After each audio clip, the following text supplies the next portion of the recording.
Kim Chu, hindi pinapakailaman ng cellphone ni Paolo Avellino. Trust ang pinaka-importante. Sa kabila ng patuloy na intrigang kinakaharap ng ilang celebrity couples, pinatunayan ni Kim at Paolo na posible pa rin ang isang relasyon na puno ng tiwala at respeto. Usap-usapan ngayon online nang naging pahayag umano ni Kim na hindi niya kailanman pinapakailaman ng cellphone ng kanyang rumored boyfriend na si Paolo Avellino. Ayon sa aktres, hindi raw siya naniniwala sa pagbubusisi ng gadgets ng partner para lamang makasigurong walang tinatagong lihim. Hindi ko ugali yun.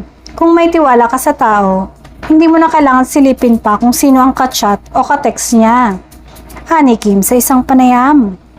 Dagdag pa ng aktres, mas pinipili raw niyang irespeto ang personal space ni Paolo at iwasan ang mga bagay na maaring pagsimula ng selos o away. Para kay Kim, mas mahalaga ang open communication at mutual respect kaysa paghahalughog ng cellphone. Kung may problema, dapat pinag-uusapan, hindi yung pagdududahan mo agad. Wala namang perfect na relasyon, pero kung may tiwala kayo sa isa't isa, mas magiging matatag kayo. Dagdag pa niya.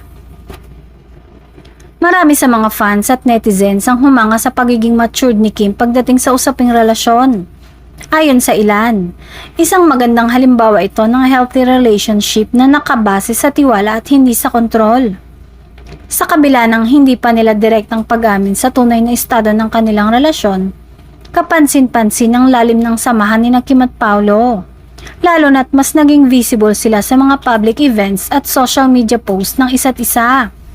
Patunay lang na minsan, hindi na kailangang ipagsigawan ang pagmamahal. Basta nariyan ang tiwala at respeto. Sapat na yon para tumagal ang kahit anong relasyon.